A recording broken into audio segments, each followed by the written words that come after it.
saya punya keyakinan bahwa apakah manusia akan hilang fungsinya di situ? Saya kira tidak ya, karena ada hal yang tidak dimiliki oleh mesin adalah soal rasa. Mungkin sementara itu, Pak. Nanti kita diskusikan lebih luas. Kalau mau mencari peluang, itu pasti ada di masalah. Maka cari masalah itu ada peluang. Sebaliknya, begitu kita di peluang, pasti itu ada masalah. Tidak ada di Indonesia yang namanya deteksi dini untuk jiwa, loh. Saya baru tahu loh. Kalau saya deteksi dini kanker ada nih, oh kayak gini-gini. Nanti, deteksi jiwa belum ada. Nanti apakah akan muncul nanti?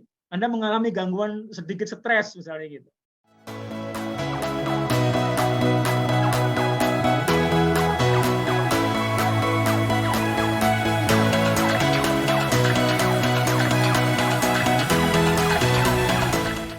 Bismillahirrahmanirrahim. Assalamualaikum warahmatullahi wabarakatuh. Waalaikumsalam. Salam sejahtera buat kita semuanya. Bapak Ibu sekalian yang saya hormati, saya hari ini mengundang salah satu narasumber, Bapak Agus Rianto. Dia seorang praktisi, dia dosen, dia juga seorang orang yang giat di dalam beberapa kegiatan ilmiah lainnya. Nah, dari sini kita akan ceritanya sharing, Pak Agus, tepatnya sharing, bahwa akhir-akhir ini kita kerap sinyalemen bahwa segala sesuatu sekarang akan diarahkan dengan IT, Pak. Bahkan pegawai akan dikurangi banyak karena dengan adanya IT. Bahkan cenderung artificial intelligence. Pegawai-pegawai itu udah yang tidak yang gaptek-gaptek itu nanti akan berkurang banyak. Mungkin Bapak bisa cerita atau menurut pandangannya Bapak nih sambil kita diskusi santai aja. Menurut Bapak gimana nih di dalam IT, Pak? Agus, monggo, Agus, silakan. Ya, terima kasih Pak Eko. Ya Pak Eko, memang mau tidak mau bahwa perkembangan teknologi informasi ini menyebabkan sebuah dunia baru buat kita, pergeseran dari kebiasaan yang tadinya hanya kita pikir komputer ini hanya mengubah suatu proses bisnis biasa, kemudian otomatisasi, tetapi dengan adanya pendekatan saat ini ada namanya artificial intelligence, di mana sebuah proses bisnis itu bisa direkam, kemudian ditingkatkan kemampuannya, kemudian diambilkan satu solusi terbaru dari satu proses bisnis. Nah, dengan itu kemudian kita nggak menyangka bahwa saat ini ada pendekatan sampai kepada perusahaan itu ada namanya teori Enterprise Resources Planning, ya, ERP, dari hulu ke hilir itu semua terkoneksi dalam satu sistem informasi. Nah, kondisi ini akan menyebabkan pergeseran dari sentuhan manusia yang tadinya mengoperasikan sebuah teknologi komputer, teknologi informasi, sekarang dengan artificial intelligence itu bisa sebuah sistem itu mengusulkan, gitu ya, kira-kira sebuah proses itu harus seperti apa. Kalau menurut saya memang ke depan pendekatannya akan seperti itu. Jadi seluruh pekerjaan manusia akan kemudian dialihfungsikan menjadi pekerjaan-pekerjaan yang bisa dilakukan oleh teknologi informasi. Tetapi saya punya keyakinan bahwa apakah manusia akan hilang fungsinya di situ? Saya kira tidak ya, karena ada hal yang tidak dimiliki oleh mesin adalah soal rasa. Mungkin sementara itu, Pak. Nanti kita diskusikan lebih luas. Terima kasih, Bagus. Wah, ada Mas Bambang nih. Ini Pak Bambang ini nanti terkait dengan jiwa, Pak. Dia juga akan nanyakan, Pak. Jadi ada beberapa yang istilahnya kami akan beradaptasi cepat untuk yang generasi Y ini semakin ketinggalan, Pak. Mungkin kalau Bapak di depan mahasiswa atau bisa membayangkan sekarang nih apa sih yang ataupun tidak bisa dilakukan. Bahkan polisi sudah mulai ngomong mencatat semuanya. Bahkan sekarang dengan adanya COVID itu menjadi salah satu semacam faktor pembuka di Indonesia bahwa proses digitalisasi, proses komputerisasi itu nomor satu. Bahkan mungkin orang-orang yang kayak Bapak ini dalam waktu 10 tahun yang akan depan itu yang paling diutamakan. Gimana nih Pak? Di mahasiswa sudah merasakan itu belum Pak? Iya. Atau Bapak saya kalau contoh ya, ini database yang dimiliki anak-anak tuh, ketika saya ngajar, saya sampaikan nama saya, itu sudah di-profiling. Oh, ini namanya siapa dan sebagainya. Kemampuannya di mana tuh waktu ngajar seperti itu. Nah, di sisi lain bahwa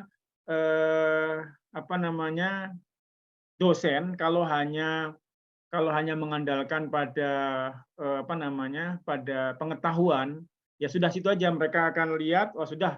Nah, tetapi ke depan kan memang ada satu hal yang memang tidak dimiliki oleh mesin adalah kalau mesin itu bisa mengulang kemudian memberikan solusi, tetapi untuk gagasan baru saya kira ini belum dapat itu. Mau secanggih apa saat ini gagasan baru soal rasa misalnya itu saya kira masih merupakan masa depan juga itu masih kita pikirkan gitu. Nah, kalau saya merasakan memang interaksi dengan banyak orang, dengan mahasiswa dan sebagainya, sekarang itu semua sudah saya katakan bisa lebih mudah. Karena apa? Karena anak-anak sudah dikasih materi sebelumnya, kemudian kita tahu berapa lama anak-anak itu membaca, kemudian nilai itu sudah bisa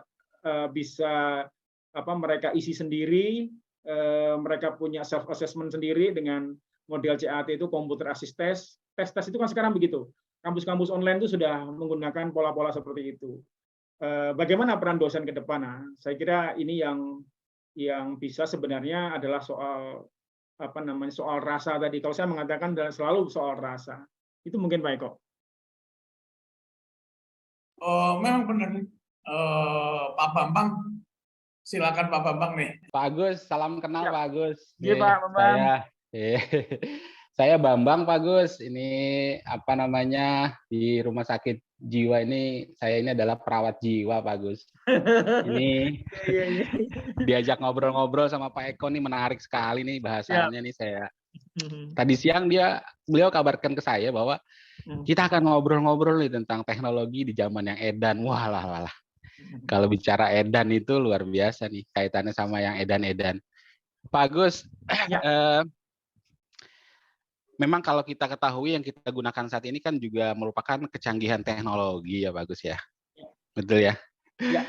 Dimana pastinya di dalam teknologi kita diminta untuk cepat, tepat, lalu diminta multitasking begitu kira-kira. Pasti seperti itu di zaman teknologi sekarang ini. Gimana nih Pak Agus melihat fenomena ini? Apakah ini menjadi seperti dua mata pisau begitu? Salah satunya bermanfaat dan sisi lainnya memang jika tidak disikapi dengan cermat maka akan menjadi dampak buruk terutama bagi kesehatan mental. Gimana menurut Pak Agus gambaran seperti ini? Pak Bambang, baik terkait dengan saya selalu melihat setiap persoalan itu pasti ada dua sisi. Karena saya kadang-kadang begini, kalau mau mencari peluang itu pasti ada di masalah. Maka cari masalah itu ada peluang. Sebaliknya, begitu kita di peluang, pasti itu ada masalah. Nah, pasti ada dua sisi yang kita lihat. Apakah kecanggihan teknologi itu bermanfaat atau ada dampak negatifnya? Mungkin ya tentu kita akan membuat suatu matrik ya saya kira untuk kita bisa anukan analisa. Kira-kira begini.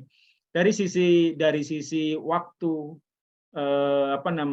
kecepatan, kemudian keakuratan, kemudian kevalidan itu teknologi oke. Kita akui bahwa saat ini itulah yang menjadi kebanggaan kita menggunakan teknologi informasi. Tetapi di sisi lain saya kira ada hal yang tidak ketemu, misalnya bagaimana kecanggihan teknologi ini jika dikaitkan dengan apa namanya, rasa. Tadi saya selalu bilang teknologi ini soal rasa ya. Ketika kita bicara teknologi, ada rasa yang hilang. Jadi saya ketika mengajarkan ke mahasiswa antara tatap muka dengan online, kita bisa kita belajar memindahkan keyakinan itu bisa dengan mudah kalau kita bertatap muka. Tetapi ketika kita menggunakan teknologi, rasa itu nggak dapat, sehingga kepercayaan. Kan sekarang itu kan kepercayaan itu penting. Nah, kepercayaan ini kan soal rasa. Mungkin itu Pak Bambang kalau pandangan saya. Mungkin Pak Karno bisa nambahin, Pak Karno? Pak Eko izin. Ini ada yang menarik Pak. Sebenarnya kami sedang melakukan exercise nih Pak. Dengan adanya pandemi itu, semuanya itu kan tergantung dengan gadget, Pak. Ya. Seperti yang tadi Bapak bilang kan bahwa tergantung rasa, ada semacam gejala gangguan jiwa juga yang muncul di situ, Pak. Jadi benar loh Bapak lihat nih, anak-anak yang sekarang yang dalam waktu kurun 2 tahun itu melihat interaksi sosial dengan orang, itu mesti akan defend, Pak. Dan kami melihat, cuma masih exercise, belum kami semacam kupas di dalam lebih dalam statistik probabilitasnya berapa. Tapi lihat ada kecenderungan Pak, bahwa memang kita dipaksa tidak secara bertahap, kita tergantung dengan teknologi, namun ada juga yang dalam satu gap seperti rasa yang tadi hilang Pak.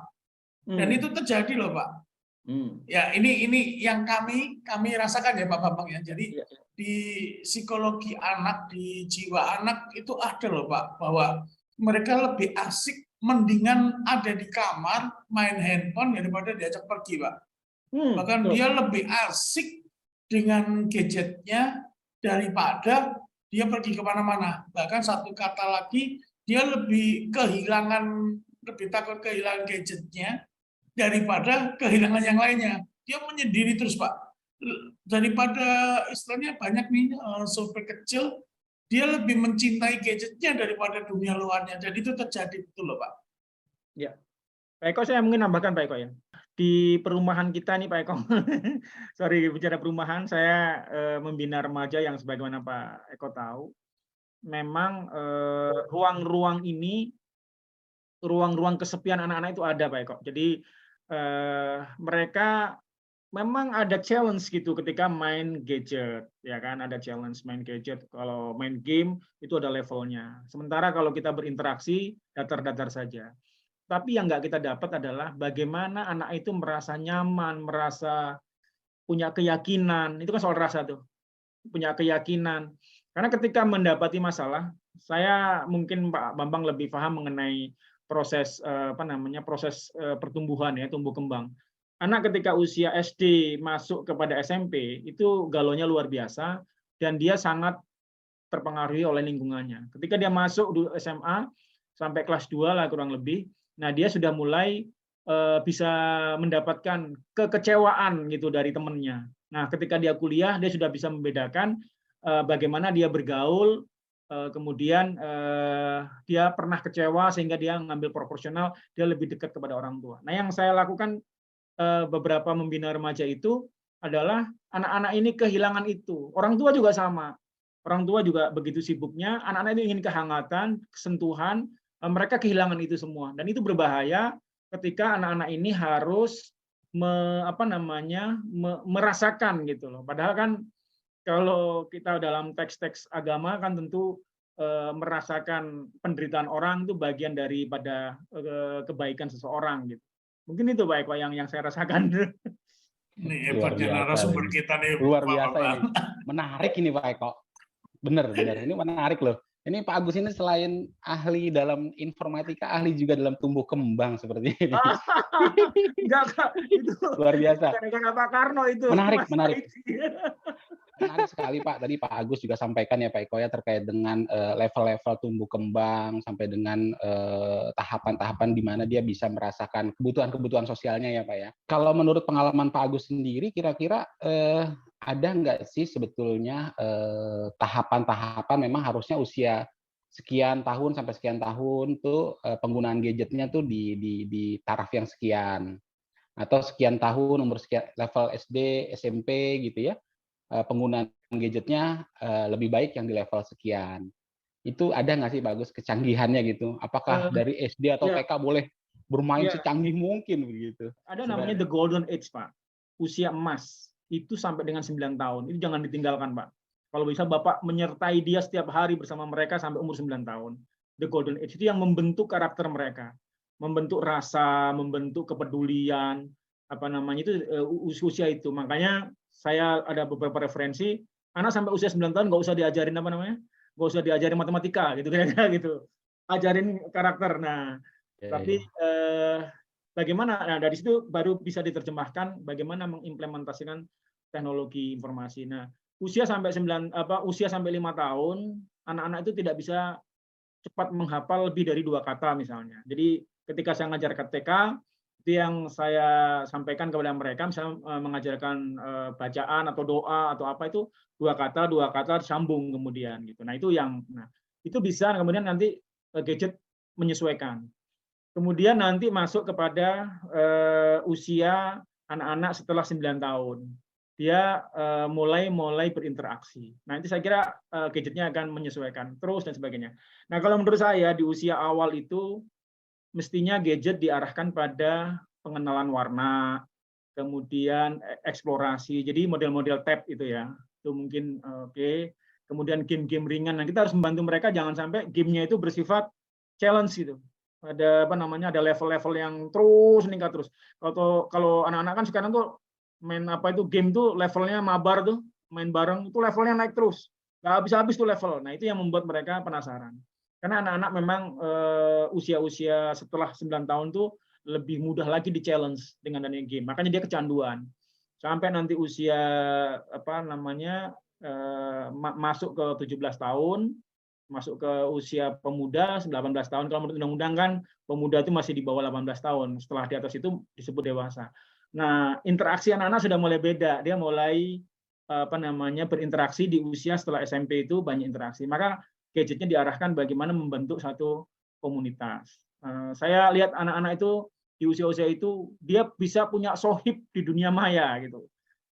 Nah, saya belum bisa belum bisa ini menelurkan sebuah gagasan kira-kira gamenya kayak apa gitu, itu belum ada. Tapi kita sebagai orang tua, cobalah kita arahkan demikian. Kita arahkan game, misalnya game ketika anak-anak itu berinteraksi antara usia SD sampai dengan SMP, kekerasan misalnya. Karena dia sudah belum bisa membedakan emosi ada dalam games dengan ketika dia berinteraksi dengan orang yang lain. Nah, inilah apa namanya kearifan kita. Dan saya lihat beberapa teman-teman juga sudah membuat aplikasi-aplikasi itu. Mungkin Pak Karno ini senang di apa namanya senang di multimedia, senang di pembentukan karakter pelanggan dari sisi warna dan sebagainya. Mungkin Pak Karno bisa mempertajam itu ya. Gitu Pak Bambang kira-kira. Menarik Pak Agus menarik ya. Saya mengaitkan kembali ini. Jadi tadi yang disampaikan Pak Agus luar biasa ya, mencerahkan sekali. Artinya jangan sampai nanti anak-anak kita di level-level tertentu itu keracunan teknologi begitu. Teknologi itu bagus, tapi jangan sampai keracunan. Tadi disampaikan Pak Agus bahwa memang tumbuh kembangnya ini perlu diperhatikan. Dan gadget atau aplikasi yang cocok yang mana itu memang ada clue-cluenya tersendiri. Begitu Pak Agus ya kira-kira ya, ternyata ya. Ya. Jadi nggak serta-merta kalau kita lihat sekarang itu Pak Agus ya, ibu-ibu atau di mana termasuk saya mungkin ya. Jadi kalau anak yang nggak mau rewel gitu ya, udah kasih gadget gitu. Sibuk anak sama gadget, orang tua juga sibuk sama gadgetnya. Luar biasa. Padahal di situ dia bisa keracunan teknologi sebetulnya. Penemuan terakhir tentang kesuksesan seseorang itu kan di samping Yep. IQ, EQ, SQ, ada namanya EQ ya, adversity question. Nah, saya melihat dengan gadget itu adversity question yang rendah, jadi kemampuan menghadapi masalah atau kesabaran, ketabahan menghadapi masalah. Kalau saya lihat itu di situ yang rendah, padahal itu kunci dari seseorang itu bisa nggak menyelesaikan problema-problema kehidupan atau melalui proses-proses menjadi sukses gitu. Nah, itu ada tekniknya. Saya ada baca itu tekniknya, ada bagaimana mengukur adversity question tersebut gitu. Ini banyak faktor tuh sebetulnya mungkin ya Pak ya, untuk bisa seseorang mampu memiliki AI tadi yang sangat bagus ya Pak ya. Tadi yang Pak Agus sampaikan di awal, mungkin pembekalan di usia 0 sampai 9 tahun atau golden period tadi itu menjadi bagian terpenting ya Pak Agus ya, kira-kira seperti itu ya. Oke. Pak Agus, gimana Pak? Beda ya generasi dulu 80-an ke bawah itu dibanding dengan sekarang itu teknologi canggih. Informasi cepat. Nah, menurut Pak Agus, pengalaman Pak Agus sendiri gimana sih Pak Bapak melihat kecepatan informasi yang diterima oleh anak muda sekarang ini Pak, dari segi kebermanfaatannya dan efek sampingnya gitu loh Pak. Kalau saya melihatnya Pak, memang satu hal karakter informasi adalah validitas Pak. Jadi kadang-kadang orang terjebak pada hoax karena tidak melakukan verifikasi. Kalau istilah agamanya tabayun ya, dia menerima informasi langsung dia tangkap. Nah menurut saya saat ini anak-anak pada posisi itu. Jadi kemampuan untuk menyerap sebuah informasi dia cari, nah itu akan menimbulkan persoalan anak-anak mudah sekali terkena hoax. Tapi sebenarnya semua ini peluang. Jadi misalnya gini, anak-anak ini makanya dipakai oleh beberapa penemu teknologi begini misalnya. Anak-anak yang tidak sabaran disiapkanlah GoFood gitu kan, dia pesen Kumart gitu ya. Ini satu bentuk itu langsung masuk. Nah kemudian tadi kaitan dengan bagaimana anak-anak orang-orang kan harusnya dia belajar punya banyak narasi yang cukup untuk melihat suatu fenomena, tapi dia terima begitu saja. Nah, saya kira kita juga perlu buatkan tools juga itu secara teknologi bagaimana sih sebenarnya meskipun ada ya sekarang itu untuk ngecek hoax itu pakai apa dan sebagainya. Nah, akhirnya pola-pola itu bisa kita pakai. Tapi kalau menurut saya informasi itu sangat bertebaran dan liar sekali di Google lah gitu ya. Nah, bagaimana memberikan kepada mereka filter untuk bisa menerima bahwa informasi itu betul-betul pas buat mereka, benar, valid, tidak hoax gitu. Mungkin itu yang harus kita kelola dan itu mesti sistematis ya kita buat mereka. Gitu Pak mungkin. Makin ke sini makin menarik nih Pak, bagaimana mengkombinasikan teknologi dengan kesehatan jiwa loh, ini keren Pak. Ya, lalu juga ada yang sekarang ini Pak lagi marak juga nih terkait dengan konsultasi kesehatan jiwa online Pak. Jadi di penjuru daerah manapun juga itu bisa konsultasi Pak, telekonferensi, konsultasi pakai alat-alat yang canggih begitu, dan ini memang memudahkan kita untuk melakukan terapi. Tapi kembali lagi yang tadi Bapak sampaikan, ini menarik loh, saya balik lagi ke yang awal. Rasa, ini rasa Pak. Ini, kalau bicara rasa ini Pak, kira-kira Pak, menurut Bapak Pak, kalau bicara rasa ini, sebetulnya teknologi yang seperti apa yang memang, atau bagaimana penggunaan teknologi yang memang tidak akan menghilangkan rasa Pak? Ya. Itu menarik Pak, bagaimana ya, menurut Bapak? Apakah ada? Pandangan saya ya, kan memang belum ada yang bisa menggantikan pertemuan offline, pertemuan tatap muka itu belum, karena berapa dimensi yang ada di situ kan gitu. Enggak, kalau pertemuan gini kan mungkin 3 dimensi gitu ya. 3 dimensi. Ya, jadi kan seseorang tuh belajar dengan 3 hal kan, audio, visual, dan kinestetik. Artinya orang belajar dari apa yang dia lihat, dengar, kemudian gerakan yang dia bisa rekam. Nah, terkait dengan kondisi ini, saya kira kita bisa mengkombinasikan sebenarnya, Pak. Mengkombinasikan, misalnya, ketika saya membuat sebuah tulisan untuk menggugah seseorang, misalnya masyarakatnya sangat permisif, di mana di situ anak nakal dibiarkan sebagainya, itu kita bisa menggugah misalnya dengan kata-kata tambah dengan musik gitu kan memang itu kuncinya di 4 itu, audio, visual, dan kinestetik. Orang kan belajar di situ, rupanya 3-tiganya bisa kita kombinasikan untuk membantu menciptakan rasa. Tetapi kalau kemudian menggantikan offline itu sulit, tapi setelah itu orang akan mudah untuk dikumpulkan bertemu, tapi informasinya sudah dia dapatkan. Itulah yang kemudian anak-anak saya lihat itu kita kumpul yuk di sini, itu cepat sekali gitu. Mereka sudah ketemu rasa mereka ketika mereka berkomunikasi secara teks, secara audio, secara visual, mereka ketemu dalam satu pertemuan. Nah, itu akan dapat. Jadi menurut saya kita bisa kombinasikan. Jadi orang tuh bisa kita sentuh bersedih dengan musiknya Kitaro misalnya. Musik Kitaro itu orang-orang yang lagi galau itu dikasih Kitaro jadi sabar. Musik Kitaro serulingnya itu menjadi sabar. Kemudian orang ngantuk dikasih dikasih warna biru jadi agak hilang ngantuknya dan sebagainya. Mungkin itu harus menguasai itu. Terus saya kira psikologi kualitatif lah yang menguasain. Itu Pak mungkin Pak. Betul ya Pak ya. Jadi kalau kita bikin PowerPoint begitu contoh ya Pak ya. Kalau warnanya hanya warna hitam dan putih tanpa adanya visualisasi yang bergerak dan lain sebagainya atau video dan audio itu ngantuk dan membosankan begitu kira-kira ya Pak ya. Iya, jadi benar-benar ya. Warna juga pengaruh. Kan mungkin itu yang para praktisi psikologi kualitatif kan ada dua ya, psikologi kualitatif dan kuantitatif. Saya gitu karena baca buku psikologi anak saya. Bagus, menarik Pak Eko, menarik nih Pak Eko. Tadi sore saya pulang naik kereta Pak. Ini Grogol Tangerang Pak. Lalu di situ saya melihat ada tulisan jagalah dan perhatikan gawai Anda. Walah. Zaman dulu yang dijaga dan diperhatikan adalah anaknya, Pak. Nah, sekarang ditekankan jaga dan perhatikanlah gawai Anda. Nah, izin Pak, ini kalau tadi kita bicara anak-anaknya, Pak. Ini sekarang kita bicara kita, saya, Bapak, ya sebagai orang tua, begitu kira-kira.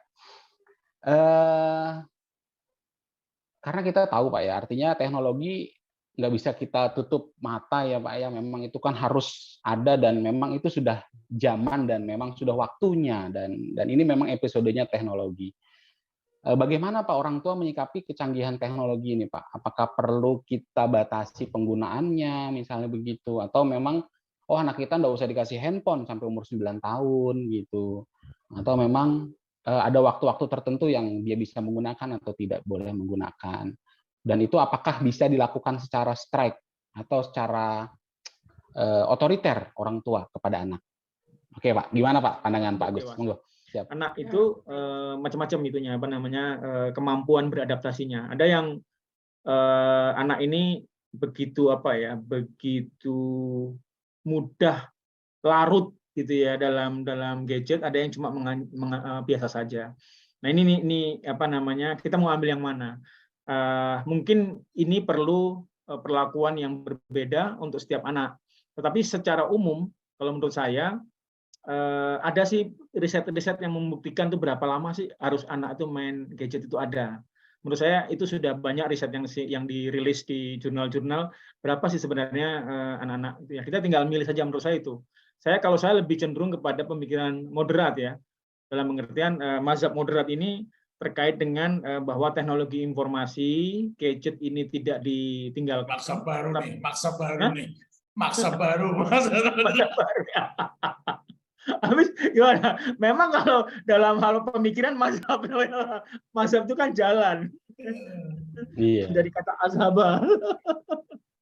Iya Pak. Nah ini kalau saya lebih cenderung ke situ. Jadi bagaimana kita membuat satu pola buat anak-anak dalam mengelola gadget. Setiap anak beda-beda pasti. Ada yang tahu dia manfaatnya, dia tahu, kemudian dia tahu batasan-batasan yang kita gariskan. Bagaimanapun juga kitalah yang memberikan batasan itu. Kalau menurut saya itu tinggal kita memilihnya. Tapi ada juga anak yang memang nggak bisa gitu loh, nggak bisa dilarang gitu, nggak bisa. Dilarang itu dia akan ke tempat lain. Tapi dikasih keleluasaannya, waktunya ngawur, bisa 10 jam dia main gadget dan sebagainya. Ini juga menurut saya itu, saya belum, kalau lihat di beberapa riset, saya kira kita bisa terapkan itu, pilih yang mana gitu. Itu Pak Bambang mungkin. Sebenarnya kami itu agak terlambat mungkin untuk seukuran saya. Jadi dengan adanya maraknya media sosial, kami 1 bulan yang lalu nih, saya ngikutin kontestasi Hero of the Month nih. Ternyata itu yang suka video teman-teman itu hampir 5.000 orang, Pak. Dalam kurun waktu hanya sekitar berapa hari ya, 10 hari ya. Nah, terus dari situ kita ngobrol-ngobrol kosong, Pak. Kenapa ini tidak dijadikan semacam edukasi yang bermanfaat? Awalnya gitu loh. Jadi, terus teman-teman ada yang ngomongin duit. Saya sih bukannya ngomong saya tidak suka duit, tapi ada hal-hal yang lain yang menjadi catatan sejarah 5 atau 10 tahun yang akan datang, ini masih bisa ditonton nih untuk anak saya, untuk generasi sebelumnya, sehingga pada saat saya memberikan edukasi ada sesuatu nilai tambah sejarah gitu loh. Itu awal niatnya. Makanya kalau tadi bicara peluang, saya tadi untung teman-teman masih satu maksab lah, saya pakai bahasanya Pak Agus saja, masih satu maksab.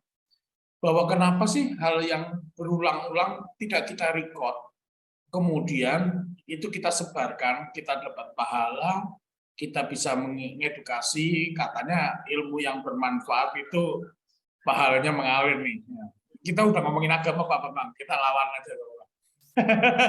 Nah, akhirnya saya ngomong sama teman-teman, kenapa kita tidak mencoba edukasi menjadi sesuatu yang bermanfaat yang kita sebarkan. Terus habis sholat subuh saya teringat Pak Agus.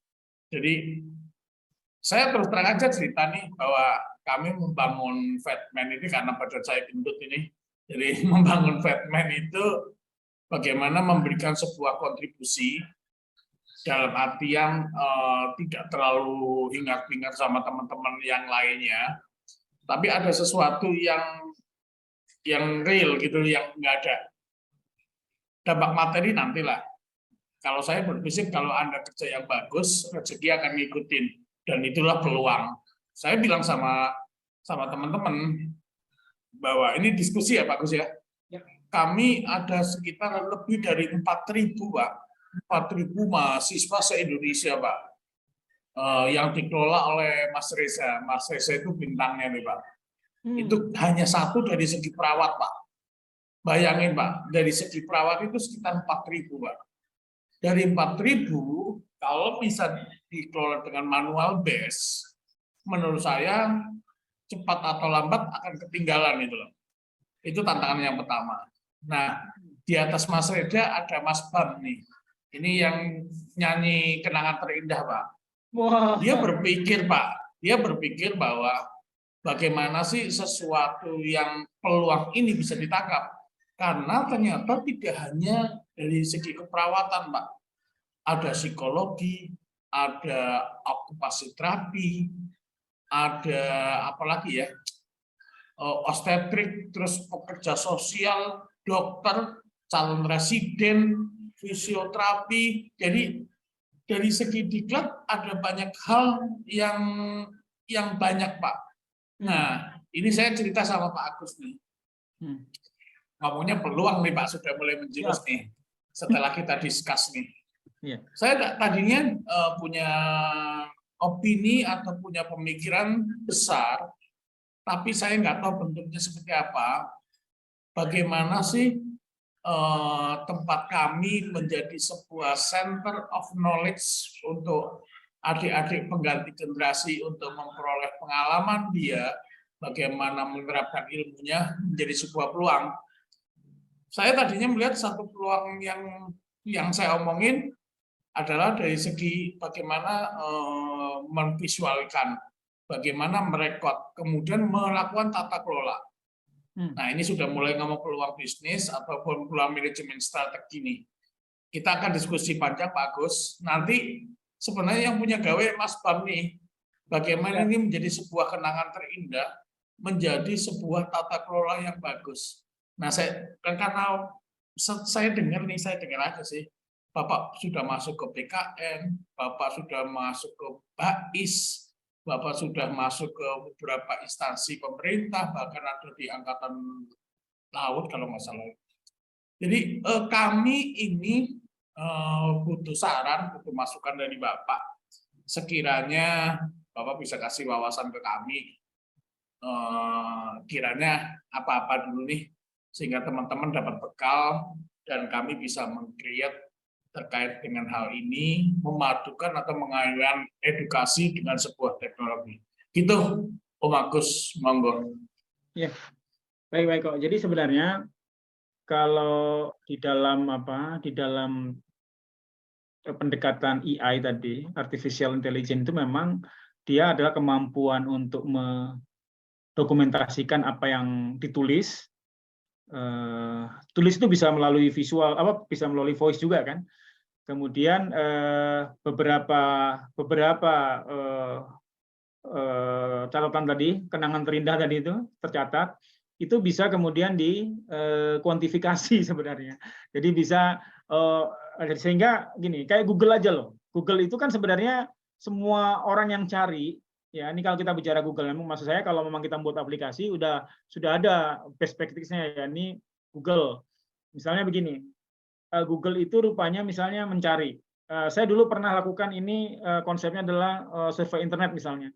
Saya waktu itu membuat satu kata, apa yang menarik dari sebuah kampus. Waktu itu saya disuruh oleh Pak Wakil Gubernur DKI, Mas cari kata-kata yang membuat orang tertarik masuk Akademi Pariwisata Jakarta, APJ. Nah, saya membuat beberapa kata-kata, saya perbandingkan dengan satu aplikasi, surveyinternet.com waktu itu. Nah, muncullah kemudian kata-kata bahwa yang paling dicari ada anak-anak adalah kuliah langsung kerja dibandingkan dengan kuliah beasiswa. Nah, kata-kata kuliah langsung kerja itu dipakai. Itu bisa meningkatkan penjualan sampai 3 kali lipat. Yang tadinya paling tinggi 40 orang itu bisa 120 orang lebih. Nah, itu artinya apa? Artinya memang apa yang sudah dicari orang itu terdokumentasi. Nah, sama-sama kalau kita menjadi center of knowledge, berarti nanti ada yang nulis. Ya, ada yang nulis. Kayak Wikipedia gitulah kira-kira. Kalau kita membuat nulis, Pak, sorry Pak, nulis apa riset, Pak? Menurut saya nulis, Pak. Kalau riset itu biarlah bagian riset yang kemudian hasilnya dimasukkan dalam kenangan terindah. Tapi menurut saya setiap orang bisa dikasih untuk menulis. Sehingga apa? Sehingga sistem nanti akan ketika orang bertanya, apa sih arti kayak Google lah? Apa sih penyakit tanda-tanda penyakit jiwa misalnya, rumah sakit ini akan mengeluarkan seperti itu. Jadi nanti kayak halo dokternya, halo dokter kejiwaan gitu loh, Pak. Kita kan halo dokter sekarang obat aja kan. Bagaimana dengan halo dokter bisa nggak itu? Bisa. Nanti ada psikiater siapa tulis di situ. Nanti kan bisa istilahnya itu istilahnya apa ya? Kalau kita belajar itu apa ya? Jadi ada sebuah teknologi untuk melihat duplikasi kata. Itu ada mudah kok, ada duplikasi kata. Kemudian menyusun kata. Kalau saya membuat aplikasi yang dipakai sama polisi itu namanya computer assist test, Pak. Computer assist test itu satu sistem yang ngacak bagaimana sebuah soal itu bobotnya sama, tapi soalnya beda. Misalnya 1000 soal pertama itu akan dimasukkan tuh kelompoknya A, B, C, D gitu. Nah, begitu dimasukkan A, itu antara satu orang dengan orang sebelahnya akan berbeda soalnya. Nah, soalnya tidak juga bisa dibajak. Saya sebagai pembuat aplikasi nggak bisa juga dapat soalnya. Orang nanya, Pak, aku mau masuk akademi polisi, Pak.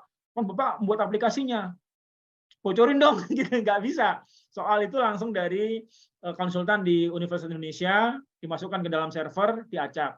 Nah, maksud saya, kita juga bisa membuat begitu, Pak. Jadi, semua hasil riset, kemudian tulisan kawan-kawan, praktisi, pertanyaan, diskusi seperti ini masuk, tetapi nanti secara sistem itu bisa kita kuantifikasi, kemudian ada orang yang memberikan pembobotan lah kira-kira terhadap bahwa ini nggak cocok nih, ini salah, ini nggak valid dan sebagainya. Nah, dari situ menjadi pusat pembelajaran yang menarik, Pak. Jadi kalau orang misalnya ditanya nanti, apakah Anda itu sakit jiwa gitu kan? Masukkan nama dan sebagainya, masukkan ini atau masukkan parameter dia, akan muncul nanti. Anda mengalami gangguan sedikit stres misalnya gitu. Oh, ya Pak, deteksi dini penyakit jiwa gitu ya? Iya, tapi kan itu harus pakai pakai tadi pertanyaan dulu. Jadi kalau Google itu kan ada kayak Google Assistant kan, nanya. Nah, kita buat aja aplikasi kita. Kan itu kan umum, kita buat aja aplikasi kita. Kemudian nanti dengan Anda ini, misalnya apakah Anda merasa tertekan? Iya. Apakah tertekan Anda karena ini misalnya dibuat gitu kan, itu saya kira psikiater tahu. Anda masuk ke stres misalnya. Bagaimana saya menghilangkan stres saya? Ini kan kita mau bicara gratis kan? Jadi artinya bicara bagaimana kita memberikan terbaik buat masyarakat. Kalau nanti lanjut tentu harus konsultasi. Nah, kita siapkan konsultasi. Pak Eko bisa bisa meng-hire banyak psikiater yang dapat order dari sini. Enggak, saya tertarik ini, Pak Bang udah mulai gatel nih, mau tertarik nih. Bentar dulu, Pak. Oh, kalau menurut saya itu betul loh. Jadi masyarakat kan sekarang harus tahu nih obat ini apa, termasuk itu istilahnya kalau dimasuk di rumah sakit kanker ada deteksi dini kanker, masuk ke sini ada deteksi dini jantung nih. Saya baru dengar ada deteksi dini jiwa nih Pak Bambang. Monggo Pak Bambang. Itu bisa Pak. Terus soalnya gini Pak, ini kan ada tadi psikologi kualitatif dan kuantitatif. Kalau kuantitatif itu riset, persepsi dan sebagainya. Kalau kualitatif seperti ini. Nah, saya bukan pasien ya, tapi ada teman begitu sedihnya datang. Saya itu dikhianatin suami saya, Pak Agus. Ini teman saya nih. Saya itu nggak bisa ini segala macam. Saya bilang begini, ada satu teori bahwa kesedihan dan kekecewaan hanya bisa terjadi kalau Anda izinkan. Nah, itu kan terapi juga kan? Dia lakukan itu berulang-ulang, sebulan dia bisa memaafkan suaminya, Pak. Itu loh. Saya bilang, kesedihan, kekecewaan itu hanya bisa terjadi kalau Anda izinkan. Kalau Anda tidak mengizinkan kesedihan, aku nggak sedih. Kalau Anda nggak izinkan kekecewaan, saya nggak kecewa, itu nggak akan terjadi. Nah, bagaimana kalau kita itu bisa memberikan solusi-solusi kepada ini sebagai kayak hello dokternya. Tapi kalau hello dokter itu medicine, ini hello dokter kejiwaan gitu. Kita banyak mengumpulkan banyak orang dengan narasi-narasi yang menarik seperti itu. Gitu mungkin Pak Eko. Ini belum pernah, baru dengar nih Pak Bambang. Iya, tapi betul, ini peluang Pak Bambang. Silakan Pak Bambang. Ini adalah mencari peluang di dalam masalah kejiwaan. Jadi kalau Pak Agus bilang, saya akan selalu mencari masalah, Pak. Karena Pak Bambang. Ya? Tapi nanti psikiater nggak laku nih Pak Bambang kalau ada kayak gini nih Pak Bambang. Loh, iya. Sponsornya. Ya, menarik. Sebetulnya ini menjadi ajang promosi psikiater ya Pak Agus sebetulnya ya. Artinya kan dengan adanya orang-orang bisa mendeteksi dini, oh ada something wrong nih sama saya nih gitu kan. Lalu mereka akan cepat-cepat melarikan dirinya ke ahli-ahlinya gitu kan, ke psikiater, psikolog, perawat jiwa gitu kan. Nah, dan di mana tempatnya? Di tempat kami gitu kan. Nah, ini menjadi ajang promosi. Cocok Pak. Cocok betul. Jadi memang menarik Pak Gus ya. Jadi disampaikan tadi bahwa ada big data ya, kumpulan data terkait dengan masalah kejiwaan begitu ya Pak ya. Dan itu nanti bisa dipanggil dengan sinonim kata ya yang dibutuhkan oleh masyarakat begitu kira-kira Pak Gus ya. Nah, nanti itu akan menjadi bermanfaat untuk mereka mendapatkan informasi-informasi yang memang dari ahlinya langsung begitu. Menarik Pak Gus nih deteksi dini Pak. Jadi tadi siang baru ada pembicaraan Pak di tempat kami itu terkait dengan suicide Pak. Suicide atau bunuh diri Pak. Ini Riskesdas, saya bicara Riskesdas 2018 menyebutkan itu mengalami peningkatan sekitar 6-8% khususnya di usia remaja nih Pak. Suicide ini. Dan banyak kejadian gini Pak Gus, ada kejadian gitu temennya curhat ke temennya satunya lagi, dia sampaikan saya udah ngerasa nggak kuat nih, saya merasa nggak mampu, diri saya nggak guna gitu kan, saya mau loncat aja dari rumah saya dari lantai 3 gitu misalnya. Tapi teman yang ada di sekitarnya tuh menanggapi ini sebagai suatu candaan gitu, dan akhirnya kejadian benar gitu, bunuh diri. Nah, ini penting nih Pak, kira-kira teknologi informasi ini menjadi salah satu sarana ya Pak ya, untuk baik itu edukasi maupun screening atau deteksi dini gitu. Saya sudah bisa membayangkan ini Pak, konstruksi seperti konstruksi itu kira-kira. Konstruksi hardware dan software-nya. Malah dapat blueprint-nya nih Bapak. Ini bahaya Pak, Pak. Bisa Aduh, gimana Pak Gus? Jadi, bahaya nih Pak, proyek kita bisa diambil Pak Agus nih Pak. Tapi ini Pak Bambang, kalau menurut saya dari diskusi tadi, ini menurut saya inovasi Pak. Kalau misalnya bisa digambarkan, diwujudkan, itu bisa menyelamatkan jutaan orang dalam hal ini ya. Kan kita kan istilahnya bersedekah untuk walaupun dari segi bisnis ya, bersedekah untuk sebuah perkembangan untuk menyelamatkan manusia. Kalau Bapak tadi mengutip dari hasil WHO Riskesdas bahwa di angka itu naik dari 6,1% sekitar 12 juta penduduk, Pak. Itu belum di perkotaan. Ini masih paradigma gunung es, Pak. Kemudian ada sekitar 64,3% setelah pasca COVID mengikuti tentang mindset seperti yang diceritakan Pak Bambang itu naik. Karena COVID itu dampaknya luas. Karena nggak bisa kemana, nggak bisa kerja, jadi yang tadinya TV 14 inch jadi hilang, disulap, macam-macam dijual semua. Nah, menurut saya nih, saya nggak tahu nih pandangannya Pak Gus menangkap peluang nih. Saya tadi nggak tahu konstruksinya gimana. Ya. Kalau bayangin, misalnya saya sampaikan gagasannya. Tapi nanti gimana? Gagasan ini nanti tolong dirangkum dan kemudian kita diskusikan lebih lanjut, gitu Pak. Karena saya kadang-kadang kalau sudah masuk ketemu kliknya, itu nanti bisa kita wujudkan dalam bentuk bisnis proses yang bisa kita wujudkan. Jadi kalau pemahaman saya begini, Pak. Kita buat satu big data tadi, setuju istilahnya big data atau apalah namanya, semua informasi ada di sana. Nanti sistem yang akan kemudian modelnya kayak Google Assistant, tanya dan sebagainya. Kemudian kita lempar dia berdasarkan kelas itu di Play Store saja, nanti semua orang bisa akses. Data itu bisa kita pakai, Pak. Nanti orang akan terlihat secara sistem, dia mengeluhnya karena cemburu, berarti masalah asmara, itu kan besar. Masalah ekonomi, kemudian masalah interaksi sosial. Nah, itu nanti dikumpulkan menjadi sebuah data, kita bisa sampaikan itu berapa sih orang yang mengakses kita punya aplikasi, baik di Play Store, ya harusnya Play Store aja gampang, kan itu nanti pakai redirect saja kan. Play Store, berapa orang yang mengakses kita. Kemudian dari situ nanti ada close-nya, berapa orang yang bisa terbantu oleh kita. Itu menjadi kan kita perlu data itu. Nah, itu bisa kita buat tahapannya, nanti kita siapkan mungkin dari kecil-kecilan dulu. Kecil-kecilan. Kita coba anak sekolah. Itu nanti sampai pada kan anak-anak itu kan kalau bakat dan minat ya, kalau itu kan polanya bisa kita pakai seperti itu. Kita anak sekolah. Nah, saya melihat kecenderungan anak-anak perkotaan ini akan semakin banyak yang stres, anak perkotaan. Pertama, pola pendidikan kita, PR-nya terlalu tinggi. Kedua, orang tua tidak ada yang sekolah menjadi ayah, nggak ada ya Pak Eko ya.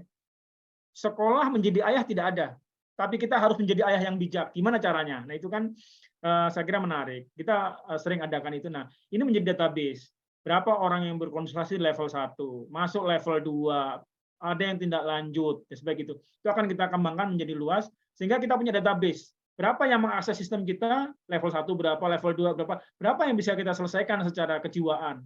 Nah itu menjadi nanti akan menjadi besar ini, dan ini saya membayangkan ini sebagai sebuah nanti kalau Menteri Kesehatan nanya kesehatan anak Indonesia bagaimana, coba aplikasi itu coba lihat gitu.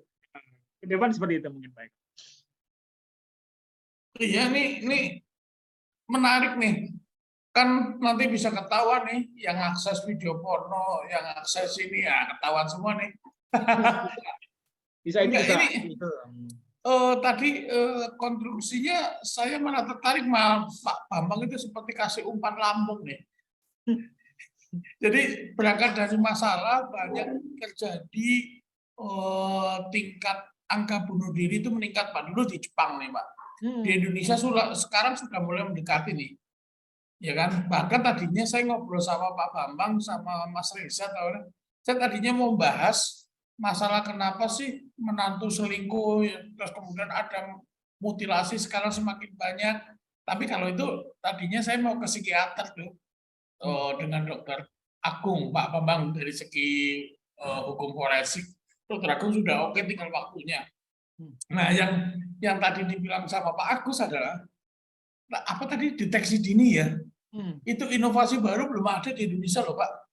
Tapi kan kayak konsep halo dokter kan udah ada tuh. Orang telepon dokter sudah bisa dilayanin. Tapi kejiwaan belum Pak. Iya, kalau halo dokter gini Pak. Sebenarnya seperti tadi Bapak bilang itu udah ada PES nih. artificial intelligence, kalau keluarnya panas kayak gini, obatnya udah keluar sendiri. Dokternya yang mau ngasih tinggal klik doang. Iya, iya. Tapi kalau jiwa itu, apa yang disampaikan Pak Bambang yang lebih jago nih, saya nggak tahu nih. Yang disampaikan itu kan permainan kata-kata, keluhannya bisa beda-beda nih. Iya Pak Bambang? Iya, betul Pak. Betul Pak Eko. Jadi memang beda ya kalau bicara sakit fisik dengan sakit jiwa. Karena biasanya kalau sakit fisik itu orang sadar datang ke pelayanan kesehatan dan berobat. Tapi kalau sakit jiwa biasanya memang harus didorong-dorong baru masuk. Apalagi stigma nih Pak Gus, bicara stigma ini masih kuat. Kecenderungan menutupi ya Pak Bambang ya, tahu-tahu diri Pak. Gitu ya Pak Bambang. Itu betul, Pak. Menurut saya dengan adanya semacam tadi lebih bagus nih. Oh, Anda sudah masuk zona merah, cepat-cepat harus ke dokter nih. Dokternya ini betul. Ya, benar ini betul, Pak Bambang bagus nih. Betul. Jadi ada semacam tools atau tadi yang Pak Agus sampaikan aplikasi misalnya di Play Store begitu. Lalu di situ memudahkan masyarakat umum untuk mengakses lalu melihat bagaimana sih sebetulnya kondisi sahabat, rekan, atau bisa jadi guru yang pakai ya Pak Agus ya. Jadi dia bisa melihat bagaimana sih siswanya kok ada terjadi perubahan perilaku nih. Banyak murung gitu ya, yang biasanya aktif sekarang tidak aktif. Saya kira itu menarik gini Pak. Saya beberapa kali mengajar di anak remaja itu. Saya bilang nih, kamu pilih bentuknya lingkaran segitiga. Pak Bambang pas kan Pak Bambang, saya milih Pak Agus pas kan? Oh, pas Pak. Ini bisa semalam suntuk ini Pak mesti ini kalau bisa sampaikan pilih yang mana gitu. Anak-anak itu ada milih segitiga ini kan anak hasil persepsi. Ada yang milih lingkaran.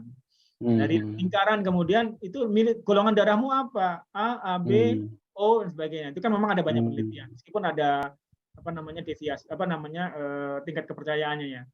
Nah, ternyata anak dengan pemilihan lingkaran itu libidonya lebih tinggi dibandingkan yang lain gitu kira-kira. Nah, sehingga itu ternyata anak-anak tuh tertarik begitu. Oh, begitu ya gitu ya kira-kira. Kalau lingkaran nih anak-anak ini kecenderungan libidonya lebih tinggi misalnya gitu. Nah, itu bisa kita kemas dalam Play Store tadi. Ya. Dengan bahasa-bahasa yang begitu misalnya gini. Apakah kamu hari ini bahagia? Klik ini misalnya gitu kan. Misalnya bahagia. Betul.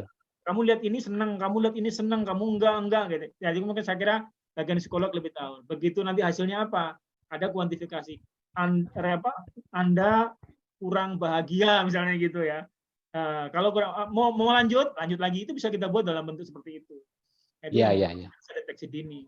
Akan menarik Pak itu Pak. Iya betul Pak. Memang kami juga memiliki tools Pak. Kami memiliki tools baku Pak. Yang bagaimana dengan indikator-indikator yang kita punya itu orang-orang yang terindikasi itu bisa terdeteksi Pak. Nah ini nanti bisa dituangkan nih Pak ke dalam sistem nih ya Pak ya. Begitu kira-kira. Nanti kita diskusi udah pakai flowchart udah itu. Kita pakai flowchart ketangkep lagi nih Pak. Iya Pak Eko, luar biasa ini Pak. Boleh Pak, ini luar biasa Pak, artinya. Pak Agus nanti kita diskusi lagi nih Pak Agus. Tapi yang tadi itu bisa jadi semacam inovasi baru ya. Soalnya saya tidak terbayang loh tadi arah diskusi kita akhirnya malah ketemu semacam apa? Kalau Pak Bambang bilang itu bola yang perlu dicemas sih. Apa yang semacam gagasan ide yang bahkan kita tawarkan kepada masyarakat melalui Play Store. Sehingga beberapa orang yang membutuhkan ngecek dirinya sendiri iseng lagi galau, sad boy. Wah, apakah saya masuk kategori derajat berapa?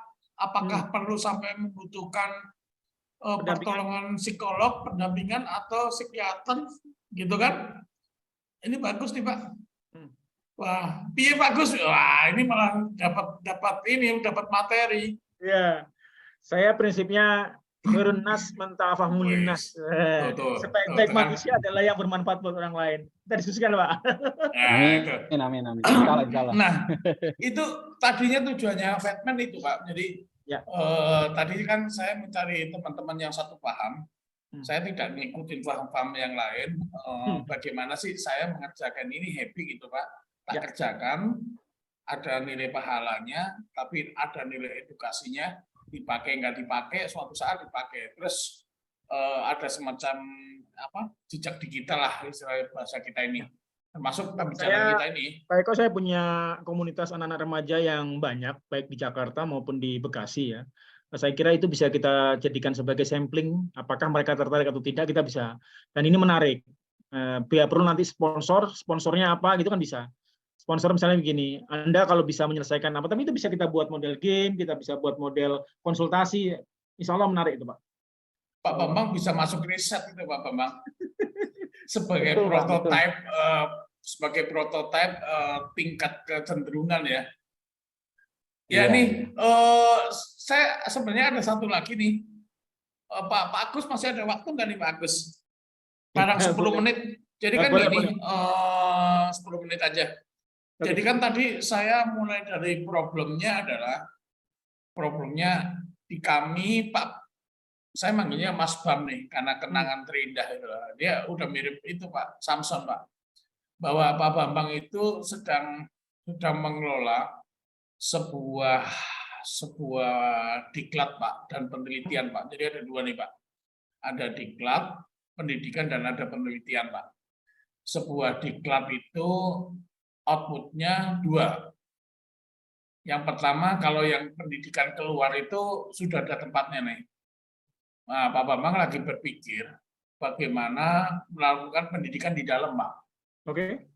Artinya pendidikan di dalam ini bahwa kalau Bapak tahu pilot Garuda, Pak, dia harus bisa mempertahankan di masing-masing grade-nya allo ratingnya. Kalau allo ratingnya dia dapat pendidikan atau review tentang diklatnya tidak ada, maka dia akan diturunkan gradingnya dan dia tidak boleh menerbangkan pesawat terbang tersebut. Atau kalau allo ratingnya dia setelah melalui verifikasi dia dinyatakan lulus, maka dia naik bisa mengemudikan Boeing dan lain sebagainya, dan itu hukumnya wajib. Kalau di kami harus mendapatkan diklat minimal 20 jam dalam 1 tahun, Pak. Kalau satu diklat itu katakanlah yang wajib itu katakanlah 5 jam, berarti dia harus mendapatkan satu orang pegawai itu 5 kali pelatihan. Nah, itu yang menjadi Mas Bam bingung tuh. Bagaimana melakukan pengelolanya. Ini ngomong-ngomong kosong dulu ya Pak. Kami butuh masukan. Mudah-mudahan itu yang tak sampaikan Pak Bambang salah atau benar nih Pak Bambang. Mohon ditambahin. Iya, betul Pak Eko. Jadi memang tadi yang disampaikan Pak Eko ya Pak Agus. Jadi memang ya, untuk memudahkan sih sebetulnya Pak. Memudahkan kita bagaimana sih mengevaluasi pegawai sih Pak khususnya dan kompetensi mereka Pak. Jadi kebetulan kami ini di rumah sakit khusus Pak. Jadi rumah sakit khusus itu profesi dokter, profesi perawat, nah, itu memang harus memiliki kualifikasi yang khusus begitu Pak kira-kira. Dan ini harus kita jaga dan kita pertahankan serta kita tingkatkan Pak Gus. Nah, mungkin nanti dengan aplikasi-aplikasi bisa kita lakukan semacam alat begitu mungkin Pak ya, untuk memudahkan kita dalam melihat ini gitu. Jadi misalnya si A itu kompetensinya sudah sejauh mana, lalu bagaimana apa yang dia butuhkan untuk di bidang yang sedang dia tempati saat ini. Nah gitu sih Pak mungkin. Kalau yang saya tangkap sih begitu ya Pak Eko ya, jadi memudahkan kita di diklat ya Pak. Ya. Intinya gini Pak Gus. Sebenarnya saya ngomongnya ada semacam tool untuk memudahkan sebuah gap analisis Pak. Dari gap analisis itu yang mengakibatkan sebuah kebutuhan namanya training need assessment. Contoh, untuk level misalnya seorang dosen muda, dia harus bisa mengajar, dia harus bisa memberikan tutorial selama kurang lebih 2 tahun misalnya. Kedua, dia harus bisa memberikan bimbingan mahasiswanya dengan nilai minimal B. Atau semua mahasiswanya dia mendapatkan nilai mata kuliah hasil verifikasi ujiannya nilainya B yang A sekian. Kalau dia bisa dapat itu berarti dia bisa naik grade menjadi lektor. Menurut saya seperti itu. Jadi kalau saya ingin menjadi lektor, berarti kan saya harus diukur. Nah, alat ukurnya yang belum ada maksudnya Pak Bambang gitu Pak. Oh iya, saya pernah dapat paparan itu Pak Eko sebenarnya dari Nanyang University. Itu tahun 2015. Jadi seseorang itu bisa terlihat apakah dia membaca atau tidak. Itu di aplikasi kelihatan tuh. Begitu dia login, kelihatan dia membaca apa tidak. Nah, setelah dia login kan itu ada misalnya 15 menit. 15 menit dia baca apa enggak. Mungkin tidur juga bisa jadi. Tapi begitu 15 menit dia baca, oh dia baca. Durasinya dapat secara sistem. Kemudian baru dia dikasih pertanyaan. Jawab. Nah, itu bisa. Jadi nanti bisa membuat ukurannya. Yang penting kan memang ukurannya. Apa sih parameter untuk menilai seseorang itu sudah mengerti, sudah melakukan gitu. Itu bisa sih, Pak. Nambah lagi, Pak Bambang. Ketahuan lagi. Tadi bisa Pak, karena itu apa yang aplikasi itu sudah banyak sih Pak. Oh iya, udah. Berarti saya perlu ngobrol lagi nih Pak. Siap. Perlu ngobrol lagi. Bayangin nanti begitu Anda sedang sedih, langsung muncul kamera, dicek. Oh, Anda mengalami apa-apa, kan keren itu. Bisa itu. Oh iya, siap. Bisa dibuat itu. Baik, teman-teman, Bapak, teman-teman sekalian, malam ini kata kesimpulan yang kita dapat hari ini adalah ada salah satu objek inovasi nasional. Menurut saya ini inovasi nasional loh. Saya belum pernah dengar yang bisa kita gagas, bisa kita rincis, bahkan bisa menjadi salah satu poin kebanggaan ataupun kalau ngomong kemaslahatan umat itu banyak nih. Namanya apa, deteksi dini, deteksi dini gangguan jiwa atau permasalahan jiwa. Nggak tahu nih Pak Bambang nanti diskusinya. Istilahnya biar tren ya. Oke. Ya, Pak Bambang yang lebih spesifik. Karena mungkin Pak Bambang yang mendalami hal ini, apakah sudah pernah dengar atau enggak dengan beberapa tool yang dikaitkan dengan teknologi, mungkin ini menjadi salah satu teknologi alternatif. Dengan kita Zoom kayak gini, mungkin nanti di link bawah ini ada nih, siapa tahu PT ini bisa memfasilitasi beberapa koordinasi. Nah, ini menjadi salah satu alternatif nih, bahwa ini adalah founding father, bagaimana sumbangsi kita buat negara, bagaimana kita bisa menekan tingkat bunuh diri, atau bahkan yang sekarang lagi kecenderungan adalah bagaimana seseorang anak-anak SMA bisa menentukan pilihannya berdasarkan daripada psikologi minat bakatnya, sehingga dia tidak salah atau memilih jurusan. Akhir kata kepada yang terhormat Bapak Agus Rianto, diskusi malam ini menarik sekali. Satu kata, salam hormat selalu. Teman-teman, alhamdulillah bincang-bincang kita ada manfaatnya. Ada beberapa yang saya ada kata menarik Pak. Segala sesuatu mesti ada peluangnya. Peluangnya ketemu aja dia. Siapa? Terima kasih atas bincang-bincang malam ini. Semoga kita bisa ketemu di session kedua setelah nanti bicara tentang psikiatri, tentang suicide, psikolog. Kita kembali lagi ke Pak Agus. Terima kasih Pak Agus atas waktunya. Ya, Pak. Assalamualaikum warahmatullahi wabarakatuh. Waalaikumsalam.